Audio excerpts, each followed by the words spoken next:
Usually when we picture like the absolute pinnacle of ancient opulence, Mm. our minds immediately go to these static monuments. Right, Like yeah. we think of massive stone pyramids, uh, cutting through the desert sky, or grand marble colosseums.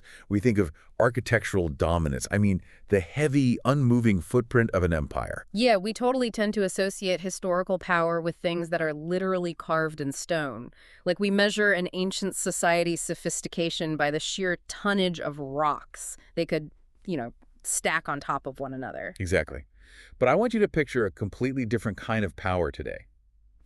Imagine walking into a royal banquet in the early 8th century. Oh, wow, okay. Yeah, so the music is playing, diplomats from halfway across the known world are mingling in these silk robes, and right in the center of the room, there is a 3-foot-tall artificial mountain, Just sitting there in the middle of the party. right in the middle. Mhm. And it is hand-carved from iron, resting perfectly on the back of a lacquered wooden tortoise. Which is already impressive, but it's not just a statue, right? No, not at all. It is a functioning automaton, a robotic wine server. A robot in the 8th century? Literally, deep inside this iron mountain, hidden hydraulic pumps are continuously siphoning wine up from a reservoir, and they're forcing it out through these intricately crafted metal dragon heads. That's wild. And it pours into these perfectly balanced tilting bowls. Hmm. As the liquid fills the bowls, the shifting gravity causes them to tip forward, dumping the wine into a miniature artificial lake. Okay, love this. And the precise weight of that dumped wine triggers a series of hidden gears, causing little iron leaves to suddenly pop up from the water, offering you party treats. It is just the absolute definition of technological theater. I mean, it is a machine designed purely to dazzle. And this isn't a scene from a modern theme park, right?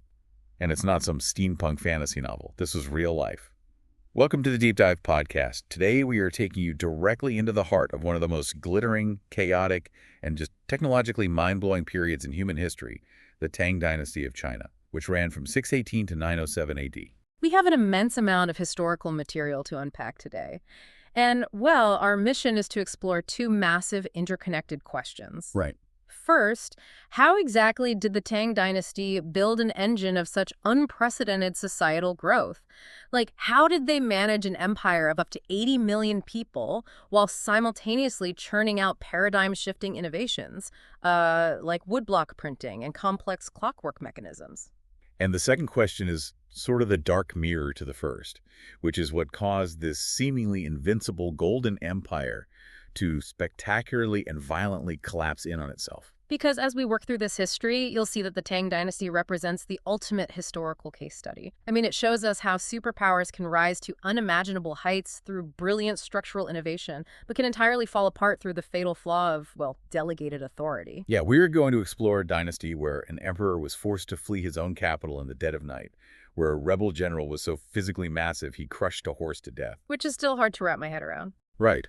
And where a civil war featured state-sanctioned, esoteric magic death curses, not to mention a siege that ended in large-scale cannibalism. It's incredibly intense. It really is.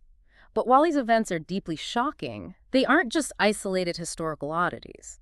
You know, every single one of these extreme moments is a symptom of much larger systemic shifts happening right beneath the surface of the empire. So let's start at the foundation. The year is 618 AD. Out of the ashes of the rapidly collapsing Sui dynasty, a new faction seizes control of the state, right? The Li family. Yeah, the Li family. So they had ethnic Han origins, but they belonged to a powerful Northwest military aristocracy. And they had been heavily intermarried with nomadic Turkic elites during previous generations. Okay, so they had some serious military backing. Exactly. But when they took power, they didn't just rely on their immediate military strength. They understood that true power requires a compelling narrative of legitimacy. You need a good story. Right. So official Tang state records began claiming that the Li family was paternally descended from Lao Izi, the ancient founder of Taoism, as well as a famous Han dynasty general. Makes me think of like a hostile corporate takeover. You acquire a failing tech giant using a small army of aggressive lawyers, but instead of just showing up with a pristine resume, you launch a massive PR campaign claiming you are directly blood related to the founder of the entire industry. That captures a dynamic perfectly. I mean, they capitalized on the decline of the Sui dynasty, precipitated its final collapse, and just stepped into the vacuum with a carefully crafted aura of divine and historical right. But getting the throne is one thing. Keeping it is another. Yeah, as history shows us time and time again, conquering an empire requires a completely different skill set than maintaining one. To govern, the early Tang rulers, particularly the brilliant Emperor Taizong, had to solve the internal structural problems that had constantly plagued and destroyed past dynasties. They needed systems that could actually scale. And they built some truly brilliant foundational systems. I mean, the first massive problem any ancient empire faces is the military. Like, how do you pay for a massive army without completely bankrupting the state? Right, and the Tang solution to that was the fubing system. Which is fascinating. It is a masterpiece of logistical engineering. It is essentially a localized divisional militia system. Instead of draining the state treasury to pay for a massive standing professional army, the Tang utilized farmer soldiers. Okay. These individuals would serve in rigorous rotation, either guarding the imperial capital or manning the far-flung frontier garrisons. In exchange for their military service, they were exempted from certain taxes and appropriated specific tracts of farmland. I want to dig into the mechanics of this because, well, it sounds great on paper, but how does it actually work in practice? Like, if you're a farmer on the frontier, you can't just abandon your crops for a year to go stand on a wall. I mean, your family would starve. Exactly, and that is why the rotational aspect was so meticulously scheduled. A militiaman might spend, say, 1 month on active duty for every 5 months he spent farming, depending on how far he lived from his garrison. Oh, I see. Yeah, it locked the military structure directly into the agrarian cycle. And furthermore, this constant rotation solved a massive political problem. The warlords. Yes. By constantly moving troops and rotating commanders, the state prevented local generals from cultivating deep personal loyalties with their men. You can't build a rogue army if your soldiers are constantly cycling back to their farms and being replaced by new recruits. So you are giving the soldiers a literal physical stake in the ground they are defending while systematically preventing warlordism.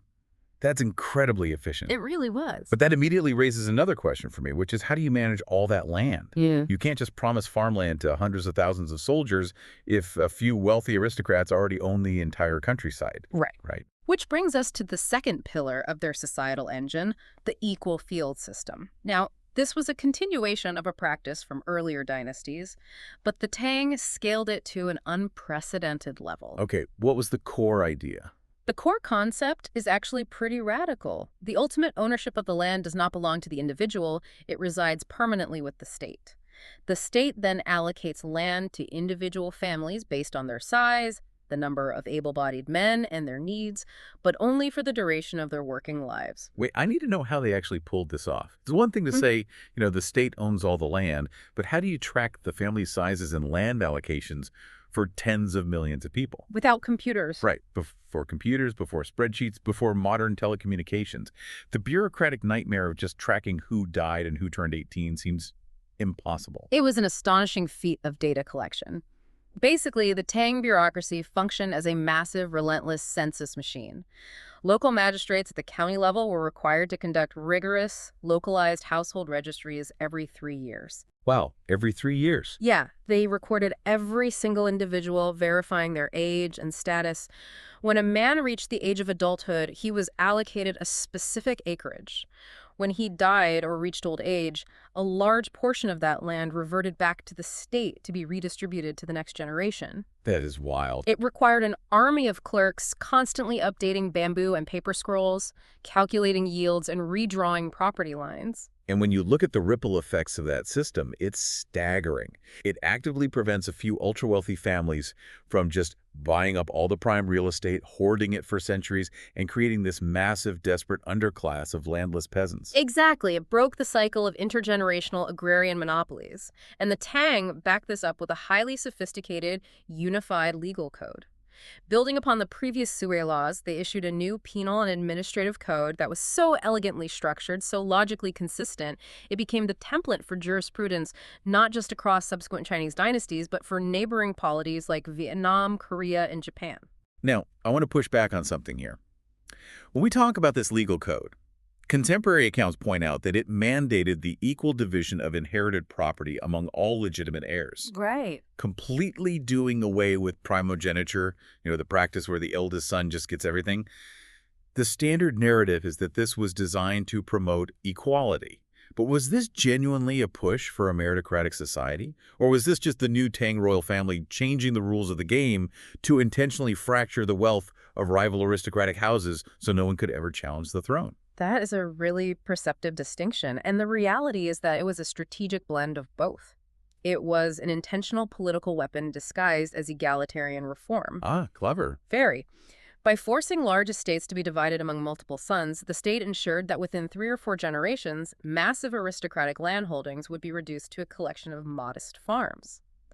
The Tang emperors were deeply paranoid about the old noble families, the very families they had emerged from. Right, they knew how dangerous they were. Oh, exactly.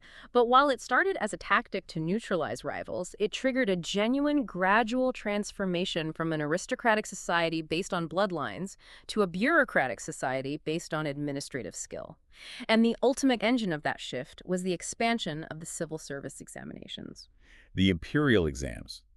If there's one thing people associate with ancient Chinese bureaucracy, it's these exams. For good reason, the Tang emperors deliberately sought to bypass the entrenched nobility by recruiting a body of career officials who possessed no inherent power base of their own. Because if your power comes entirely from the emperor's appointment, you are far less likely to rebel. Exactly. So how do you find these people? You test them.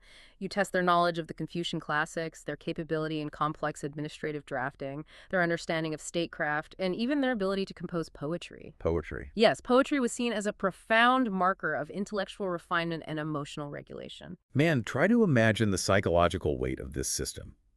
We stress out over college entrance exams today, but imagine studying for 20 years, knowing that a single, multi-day examination will dictate not just your career, but the social standing of your entire extended family for generations. The pressure must have been unbearable. Like, if you pass, you are elevated to the highest ranks of society, given a government post, dressed in the silk robes of a state official. If you fail, you go back to obscurity. It completely rewired the cultural ambitions of the empire. By the late 7th century, true elite status was no longer about your last name or your pedigree. It was about your performance on those exams. We see a monumental shift in human governance. Yeah. The currency of power transitioned from lineage to brain power. That's a great way to put it. And the ultimate beneficiary, the pulsing heart of this massive bureaucratic machine, was the imperial capital, Chang'an. Oh, Cheng'an. If we could somehow drop you, the listener, into Cheng'an, which is modern-day Xi'an in the mid-8th century, the sheer sensory overload would be staggering. A census from the year 742 records roughly 2 million people living in the metropolitan area alone. Which is just massive for the ancient world. Yeah, the empire as a whole had an estimated 50 million people, and it would grow to nearly 80 million by the dynasty's end. Cheng'an was the most populous, heavily planned megacity on the face of the earth. It was designed on a massive grid system, functioning as the administrative nerve center for over 1,800 cities and 1,500 counties across the empire. But it wasn't just like a sterile city of bureaucrats pushing paper. Because it was the eastern terminus of the Silk Road, it was intensely cosmopolitan. Yeah, you would walk through the Western markets and see foreign ambassadors, Nestorian Christian priests, Zoroastrian merchants, and Buddhist monks all rubbing shoulders. Yeah. You would hear music played on Central Asian lutes. It was a true melting pot. And there is this one mundane yet incredibly revealing detail about daily life in the Tang era. Before this period, the Chinese traditionally sat on woven mats placed directly on the floor. Right. But during the Tang, because of this massive influx of foreign influence and trade from the Middle East and Central Asia, people started sitting on chairs and stools. It seems like a trivial detail, a footnote in furniture history, but it speaks volumes about their cultural permeability. They weren't closed off. They were actively importing foreign fashion, exotic spices, new metallurgical techniques for silversmithing, and entirely new concepts of domestic living. And in return, the rest of the known world was desperate for Chinese goods, right? Yeah. Monopolizing the trade in high-quality silks, incredibly delicate porcelain, and lacquered wood. Absolutely. So we have this image of an empire that is absurdly wealthy, culturally vibrant, and sprawling across millions of square miles. But this brings me to a logistical wall. Like, how do you actually hold an 80 million person society together? It's the ultimate question. Yeah, you can build all the roads and canals you want, but managing a bureaucracy that vast requires the ability to transmit complex information rapidly and accurately across vast distances. You are hitting on the exact mechanical threshold that separates a vast kingdom from a true, enduring empire. To manage a society that complex, you need an information revolution. You have to decouple knowledge from the slow, agonizing process of manual human labor. And the Tang dynasty delivered that revolution through woodblock printing. Woodblock printing completely re-engineered the landscape of human knowledge. I mean, before this technology, if a scholar or a magistrate needed a copy of a legal text, a Buddhist sutra, or a farming manual, a scribe had to sit down and copy every single character by hand. Painstakingly slow. Right. Highly prone to transcription errors and incredibly expensive. The written word was a luxury item locked away in the libraries of the ultra-rich. But the woodblock changed the physics of information distribution. Let's look at how it actually worked physically. Yeah, walk us through it. So a skilled artisan takes a solid block of wood, usually date or pear wood, and planes it perfectly smooth. A scribe writes the text on a piece of thin paper, which is then pasted face down onto the wood. Okay. The artisan then painstakingly carves away all the blank space, leaving only the characters raised in reverse, like a massive complex rubber stamp. Then you apply a specialized carbon-based ink to the block, press a sheet of paper over it, and rub it with a brush. So you carve the block once and suddenly you can print that exact page 10,000 times. Exactly. We have physical archaeological evidence of just how early the Tang mastered this. In 1974, a miniature Buddhist Dharani Sutra was unearthed in Xi'an, and historians date it roughly between 650 and 670 AD. But the absolute crown jewel of this technological leap is the Diamond Sutra. The Diamond Sutra, discovered in the cave complex at Dunhuang, it is the world's first widely printed full-length book to feature a specific verifiable date of publication, 868 AD. Yes, 868 AD. It is a massive scroll, printed flawlessly. And it even features incredibly intricate illustrations of the Buddha embedded right there in the text. It proves they weren't just stamping crude text, they were reproducing high art. And the economic implications of this are difficult to overstate. There is a fascinating observation recorded by a 19th century British missionary who was studying traditional Chinese printing methods. What did he find? He noted that even hundreds of years later, a poor Chinese peasant could purchase far more printed material for a single penny than a British cottager could ever afford. That economic reality is mind-blowing. Think about it, carving a single wooden block with hundreds of intricate Chinese characters is incredibly labor-intensive. It takes a master carver days to finish one page. So why were the resulting books so incredibly cheap? Because of the volume. Yes, because the massive, widespread volume of sales subsidized the initial fixed cost of the labor. The consumer base was so unimaginably huge that the cost per unit dropped to near zero. The immense scale of the market drove down the price of knowledge, and this loops directly back to the civil service exams we were discussing earlier. Because suddenly you don't need to be born into a wealthy aristocratic family to afford the Confucian classics required to pass the test. A moderately successful merchant's son, or even a brilliant farmer's son, who scrapes together enough pennies, can buy the study materials. Exactly. Cheap books fundamentally democratized the imperial examinations. Woodblock printing literally grew the talent pool of the government. It was the physical engine driving the Tang's social mobility, allowing the state to harvest the absolute best minds from every corner of the empire, regardless of their birth. It democratized statecraft. And on a slightly less profound but far more entertaining note, it democratized leisure. Did you know playing cards were invented during the Tang dynasty? Oh, the leaf game, yeah. Right. Sometime around the 9th century, the same exact woodblock technology used to print sacred Buddhist texts was adapted to print paper playing cards. Yes, contemporary accounts refer to it as the leaf game. We have records of Princess Tung Cheng, the daughter of Emperor Yuzong, playing the leaf game with the families of court officials. It's amazing to realize that the ancestor of the modern poker deck was birthed from the same information revolution that stabilized the Chinese bureaucracy. It really demonstrates how deeply this technology saturated everyday life. But printing was only one facet of their engineering supremacy. The Tang were also pushing the absolute boundaries of mechanical engineering, specifically in the realm of complex timekeeping. Oh, we have to talk about the automatons and the clockwork, because when you read the engineering records of the Tang dynasty, it basically borders on science fiction. The foundational leap here rests on the shoulders of an 8th century polymath, a monk, engineer, and astronomer named Yi Sheng. In the year 725 AD, he successfully engineered the world's first fully functional clockwork escapement mechanism. Let's break down the physics of that, because the escapement mechanism is basically the beating heart of all modern mechanical clocks. It is the device that regulates the release of energy so that a machine ticks at a perfectly steady, measurable pace, rather than just spinning wildly out of control. Precisely. Before Yiging, timekeeping relied heavily on clepsydra's water clocks.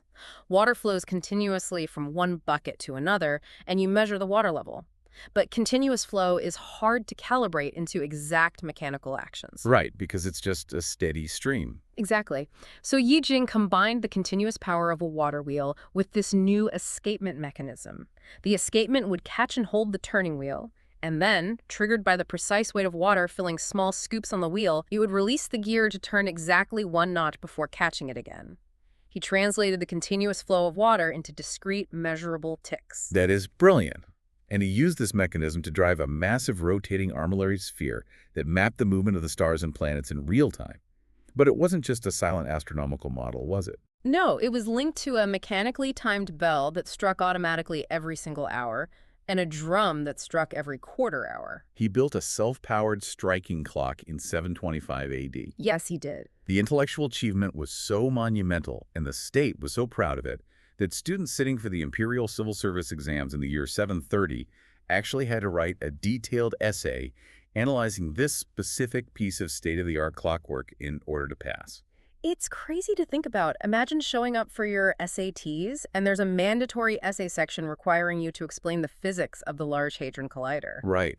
That is how highly the Tang valued and culturally integrated their technological innovation.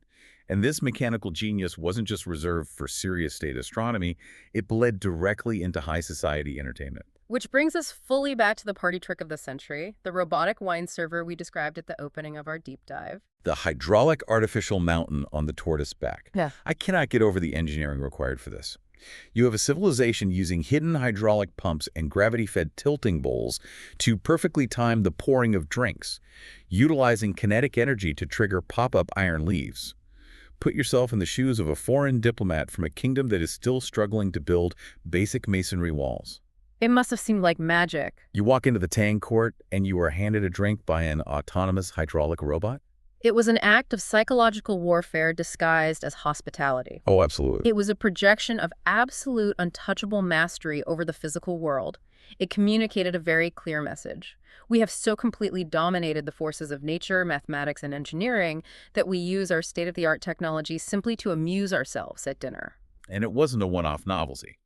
Historical records detail another automaton built by a Tang official named Yang Wulian. He constructed a wooden statue of a monk holding a wooden bowl. When people dropped coins into the bowl and the coins reached a specific calibrated weight, a hidden spring and lever mechanism would trigger, causing the monk to automatically pull its arms back and drop the coins into a secure satchel. It is essentially the exact same kinetic weight and lever system that powers an early 20th century penny slot machine. Exactly. And there are also accounts of complex mechanical traps, like a wooden otter engineered to snap shut and catch actual fish using a trigger release spring.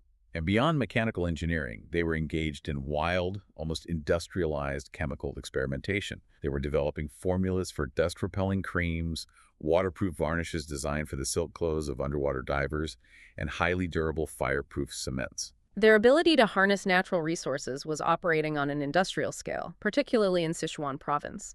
They developed advanced percussion drilling techniques to sink boreholes over 600 feet deep into the earth to tap into subterranean pockets of natural gas.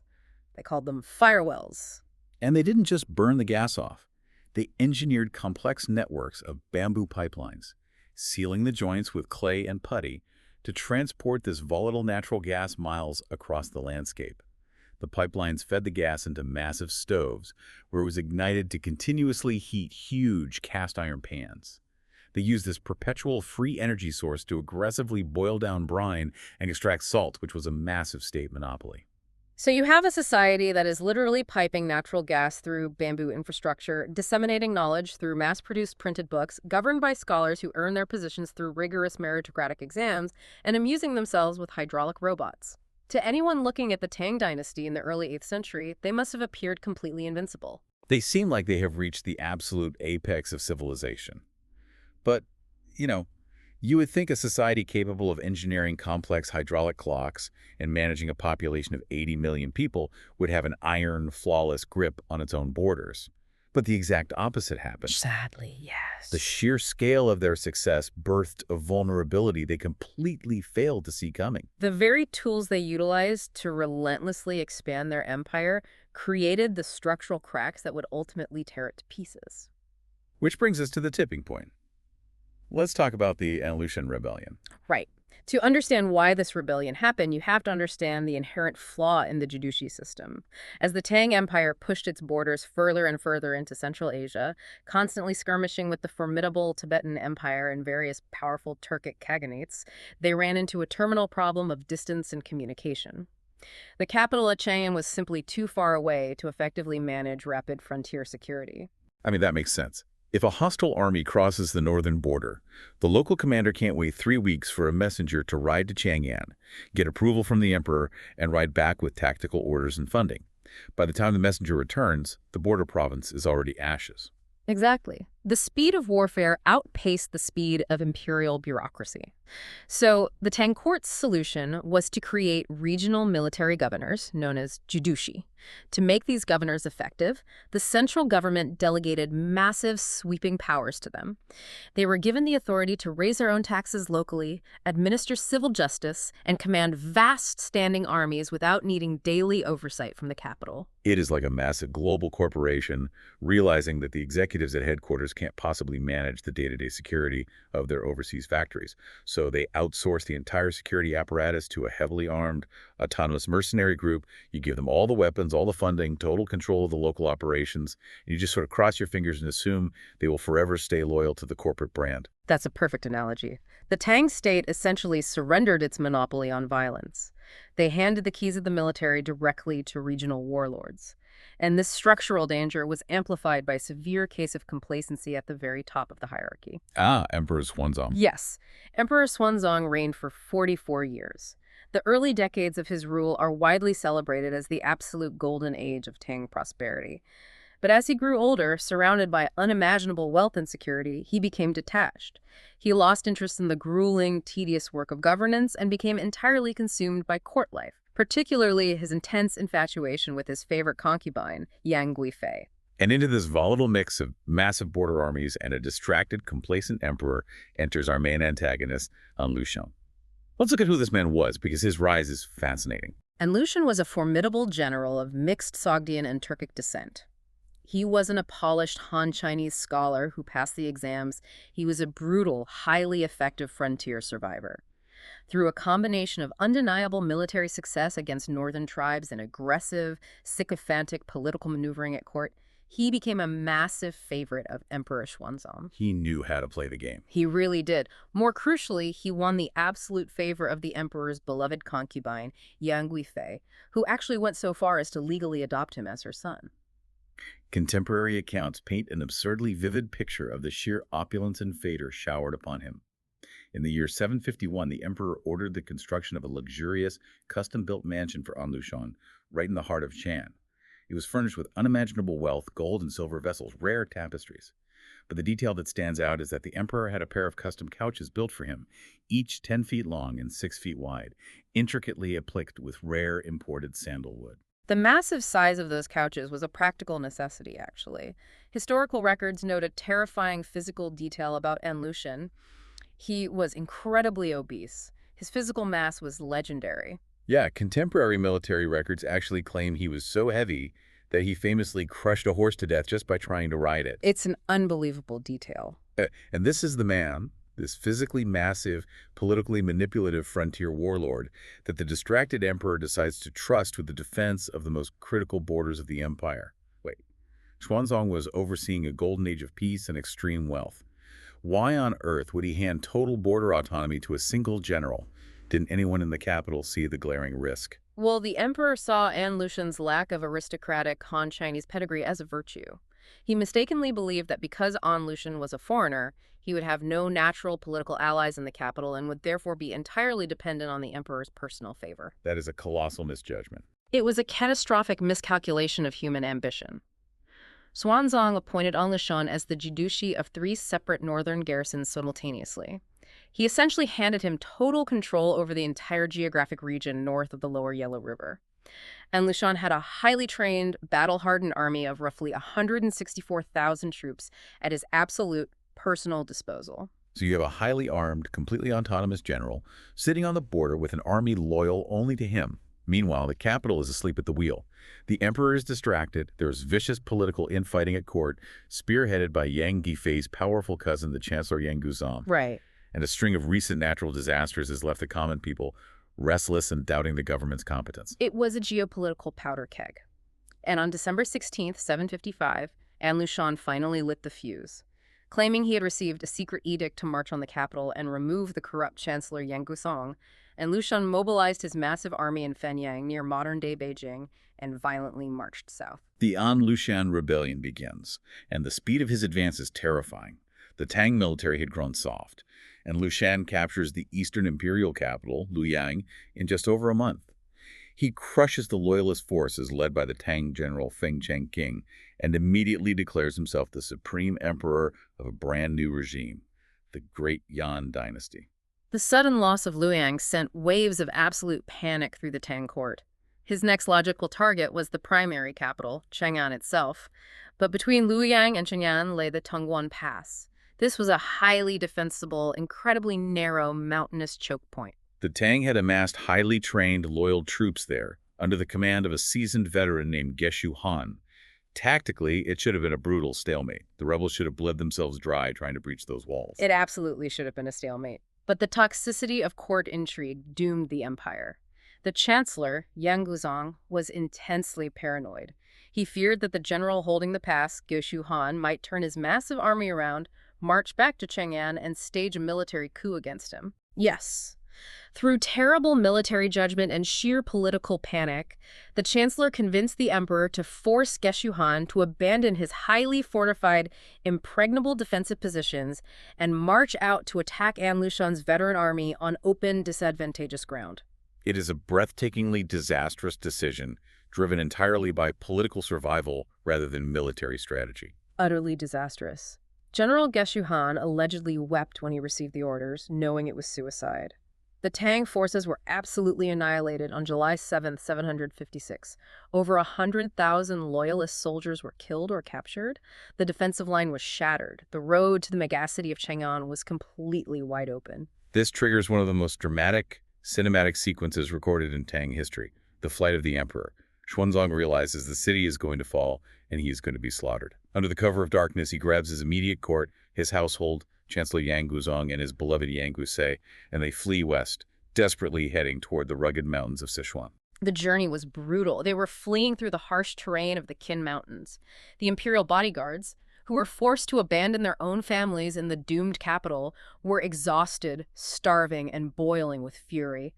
They correctly blamed this entire catastrophic collapse on the machinations and paranoia of Chancellor Yang Guzong. The imperial entourage stops to rest at a remote posting station called Moe Inn, and the tension finally snaps. The soldiers mutiny. They violently execute the chancellor, Yang Guzong. They kill his son. They execute Yang Guifei's sisters. And then the blood-soaked army surrounds the emperor's pavilion and demands the unthinkable. Yeah. They demand that the emperor execute his beloved Yang Guifei, blaming her enchanting influence for rotting the state from the inside out. This moment is critical for understanding the deep theology of Chinese governance. This wasn't just a physical threat to the emperor. This was the terrifying, real-time shattering of the mandate of heaven. Right. The mandate of heaven isn't just a Western-style divine right of kings. It is a cosmic balance. The emperor is the son of heaven, uniquely tasked with maintaining harmony between the cosmos and the earth. When natural disasters strike, or when a massive rebellion shatters the peace, it is seen as proof that the emperor has lost alignment with the cosmos. At Mao Yin, the supposedly invincible, divinely ordained emperor realized he possessed absolutely zero power over his own starving guards. His military legitimacy had vanished, and with it, his cosmic legitimacy. To save his own life, and to prevent his guards from simply slaughtering him and ending the dynasty right then and there, he is forced to comply. He orders his chief eunuch to take Lady Yang, the woman he loves, so intensely that it distracted him from his empire, out to a pear tree shrine and strangle her with a silk cord. It is a staggering personal and political tragedy. And almost immediately after this, a shattered Wanzong abdicates the throne to his son Suzong, who had fled in a different direction to rally loyalist troops. Meanwhile, the magnificent megacity of Chang'an falls to Anlushan. The city of 1 million people, the center of global culture, is systematically looted, burned, and devastated. The Tang dynasty looks utterly, irreparably broken. But Anlushan's seemingly unstoppable momentum suddenly hits a brick wall as he attempts to push further south. And that wall was the Siege of Suyang in 757. This is the absolute turning point of the war, and the contemporary accounts of what happened here are incredibly dark. Strategically, Anlushan desperately needed to conquer the wealthy, highly populated, and agriculturally rich south of China. Without the taxation and grain of the south, his new Yan dynasty would starve. But the Tang forces garrisoned at the walled city of Suyang, led by fiercely loyal generals like Zhang Xin, absolutely refused to yield. The siege dragged on for agonizing months, and Lushan threw tens of thousands of troops against the walls, but the defenders held. But eventually, the food inside the city ran out. They ate the horses, they ate the rats, they ate the bark off the trees, and the historical records are unflinchingly clear about what happened next. It's horrific. To maintain their defense, to ensure the rebel army remained locked in a brutal stalemate, the defenders resorted to organized, large-scale cannibalism. General Zhang Sun literally offered up his own concubine to feed his starving soldiers. It is a horrific, nightmarish sacrifice. We are talking about the consumption of tens of thousands of civilians to keep the soldiers fighting. But from a purely cold strategic standpoint, it accomplished its goal. It actually worked. Yes. The defenders fought to the absolute bitter end, and by doing so, they completely bogged down the Yan army. The rebels were permanently blocked from crossing the Wai River. The economic heartland of the south remained untouched and under Tang control, which eventually allowed the exiled dynasty to collect the taxes needed to fund their counterattack. And while the Yan army is bleeding itself dry against the walls of Suyang, the rebel regime is rapidly collapsing from the inside because An Lushan is completely losing his mind. Yes, the physical and psychological deterioration of An Lushan was severe and rapid. Due to his immense weight and potential underlying health issues, possibly diabetes, he went completely blind. He was stricken with agonizing skin diseases and boils. His inherent paranoia, amplified by his blindness and the stress of a stalled war, mutated into extreme, unpredictable cruelty. He began heavily flogging and executing his own closest advisors and generals for minor or imagined offenses. He created an environment of sheer terror within his own inner circle, which included a teenager he had previously mutilated. The story of An Lushan's assassination is gruesome, and it serves as a striking piece of historical karma. You are referring to his chief eunuch, Li Zuer. Yes. Contemporary accounts detail the horrifying backstory. Li Zuer was a Khitan teenager who was captured and forced to work for An Lushan. In a fit of rage, An Lushan used a sword to sever the boy's genitals. The teenager nearly died from massive blood loss, but An Lushan casually smeared ash on the horrific wound to staunch the bleeding and somehow revived him. Which is just beyond brutal. And after surviving this, Li Zuer was elevated to become An Lushan's most trusted personal eunuch. Because An Lushan was so incredibly heavy and eventually blind, it required Li Zuer and 2 other strong men just to lift him and help him put his clothes on and off. So you have Li Zuer, a victim of unspeakable trauma, physically closer to this paranoid, abusive tyrant than anyone else in the empire. And as An Lushan's random violence against his own staff escalated, a conspiracy inevitably formed. An Lushan's own son, An Qingsu, feared his father was going to execute him and replace him as heir. And Qingsu allied with a senior official named Yan Suang, who had recently been brutally beaten by the blind emperor. Together, they approached the eunuch, Li Zuer. On the night of January 29, 757, they execute their plan. Li Zuer and Yan Suang quietly enter An Lushan's tent. An Lushan is blind, but his hearing is sharp. He hears them approaching, realizes he is being attacked, and screams out, "This is a thief of my own household!" He is desperately shaking his bed curtains, feeling around in the dark, trying to find a large sword he always kept by his bed to defend himself. But the conspirators fall upon him. They hack him to pieces in his own bed. The military records specifically note a gruesome detail. The strike to his massive stomach was so deep that his intestines spilled out onto the floor. It is an incredibly brutal, chaotic end to the man who nearly brought down the world's most sophisticated empire. But cutting the head off the snake didn't kill the rebellion.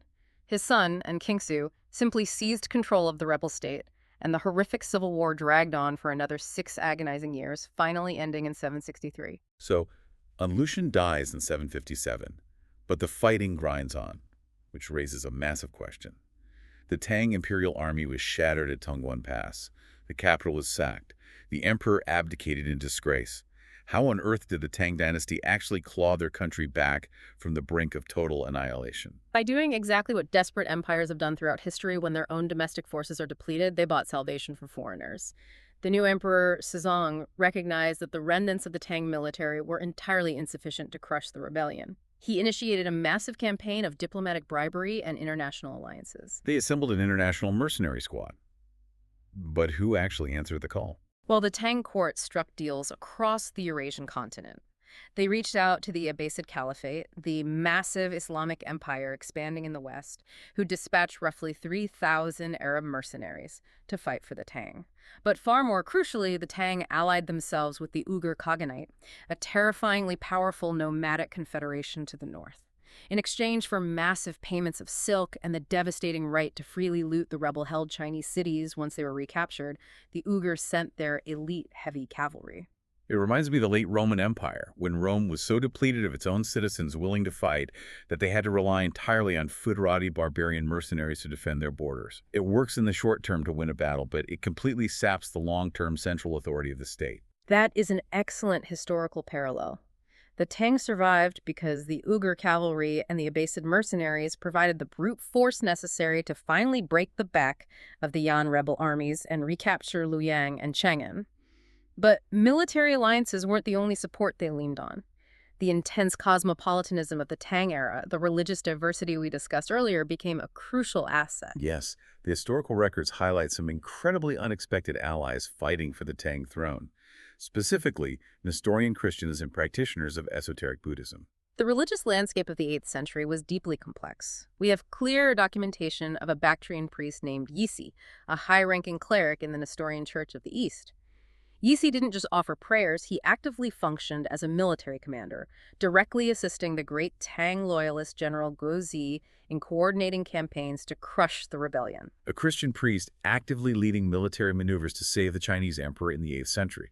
That completely breaks the traditional Western understanding of how isolated these cultures supposedly were. It shatters it entirely. And the Tang court was deeply grateful. They heavily rewarded the Nestorian Church for their martial loyalty.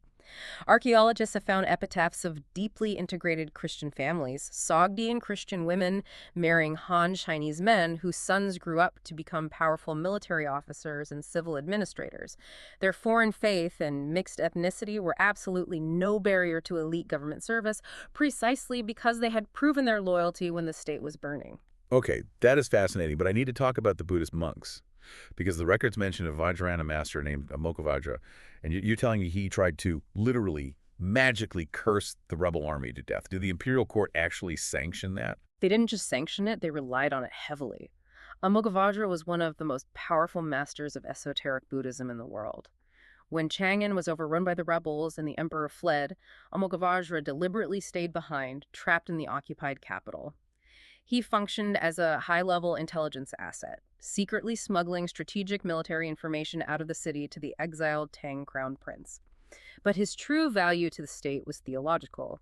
He conducted highly specific, intensely complex Vajrayana rituals. Rituals designed to do what exactly? They were explicitly designed to marshal cosmic forces to inflict death, disaster, and crippling disease upon An Lushan's army.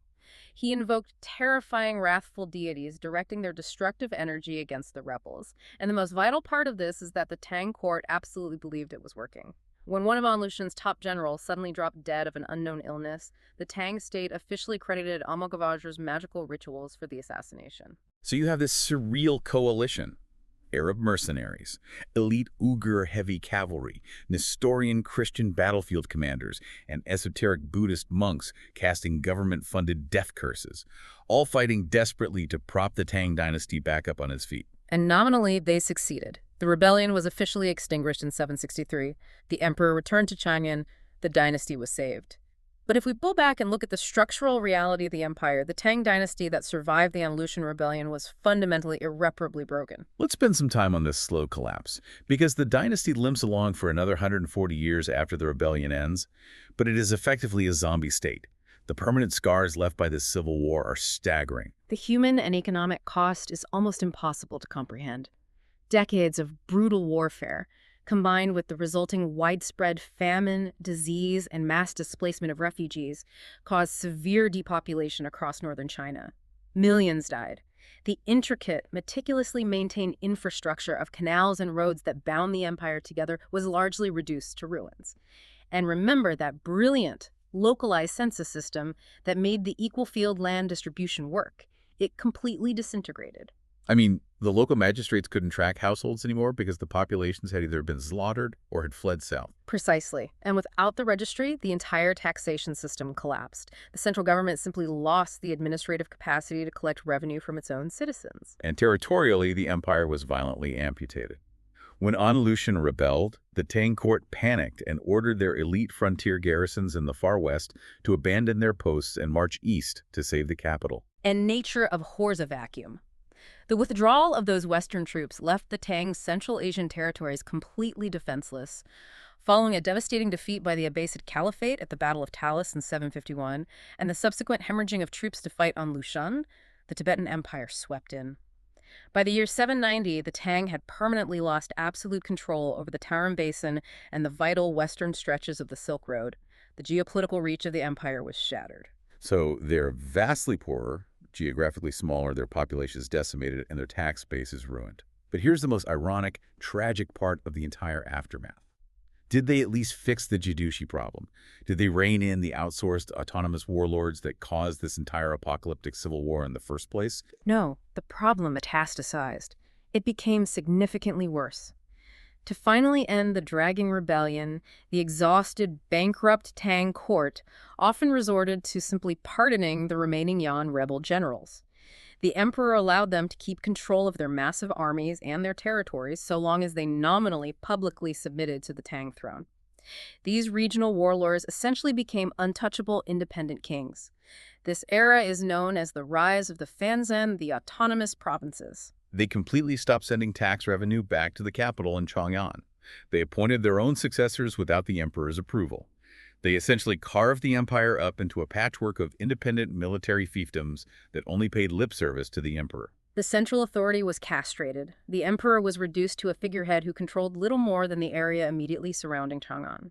The Tang dynasty managed to limp along through the 9th century, experiencing brief, localized periods of economic recovery, particularly in the Deep South, which had escaped the worst devastation of An Lushan.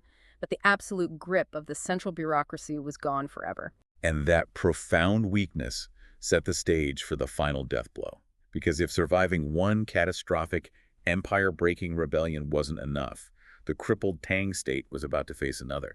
And this time, nature itself turned against them.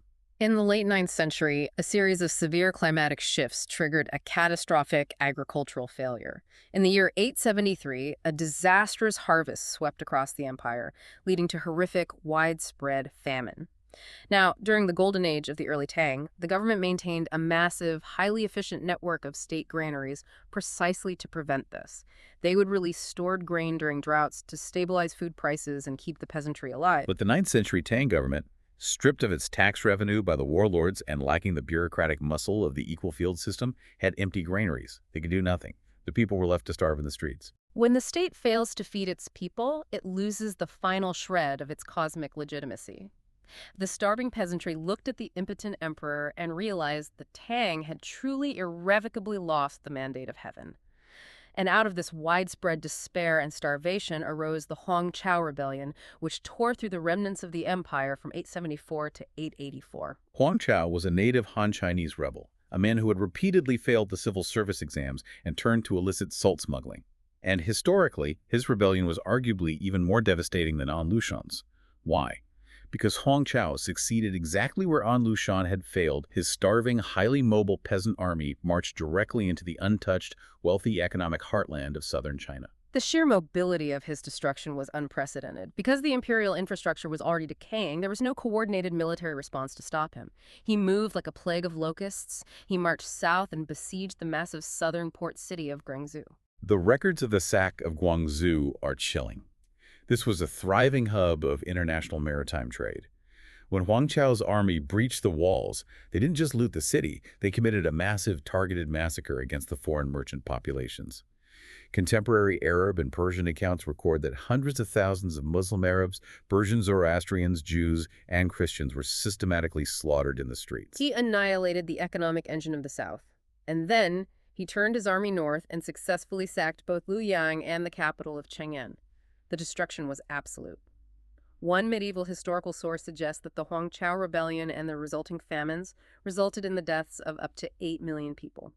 The Tang central government completely dissolved in the chaos, accelerating the rise of brutal, rival military strongmen who carved up the smoking ruins of the empire. Which brings us to the final, bitter end. The year is 907 AD, and the man who finally puts the Tang dynasty out of its misery is a masterclass in historical betrayal named Zhu Wen. Zhu Wen's trajectory perfectly encapsulates the utter moral and political collapse of the era. He started his career as a low-level illegal salt smuggler. When the famine hit, he joined Huang Chao's brutal peasant rebellion and rose through the ranks to become one of Huang Chao's top generals, helping to lay waste to the empire. But when he realizes Huang Chao is eventually going to lose, Zhu Wen simply switches sides. He defects to the desperate Tang court, who are so devoid of options that they immediately pardon this mass-murdering rebel and appoint him as a supreme Tang general to fight his former boss. He uses Tang resources to crush the Huang Chao rebellion, systematically absorbs the armies of rival warlords, and consolidates supreme military power over northern China. By 904, Zhu Wen is the absolute dictator of the realm. He forces the Tang court to physically relocate to his own stronghold in Liang, and he orders the systematic dismantling of the glorious megacity of Cheng'an, floating the timber down the river. And finally, in 907, Zhu Wen decides he's done pretending. He forcibly deposes the very last Tang emperor, a teenager known as Emperor Ai. Zhu Wen seizes the throne for himself, declares the founding of the later Liang dynasty, and shortly afterward has the young Emperor Ai quietly poisoned to death. And with that quiet, treacherous murder, the Tang dynasty, the most glittering, technologically advanced, and cosmopolitan empire of its age, officially ceases to exist.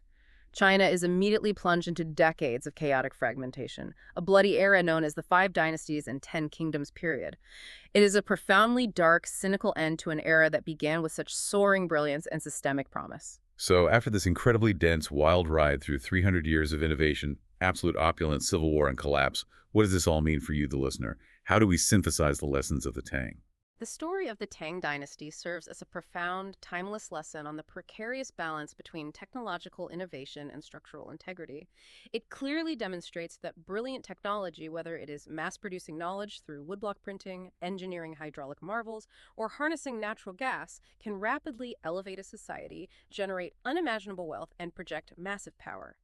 But technology, no matter how advanced, cannot compensate for deeply rooted, systemic flaws in human governance.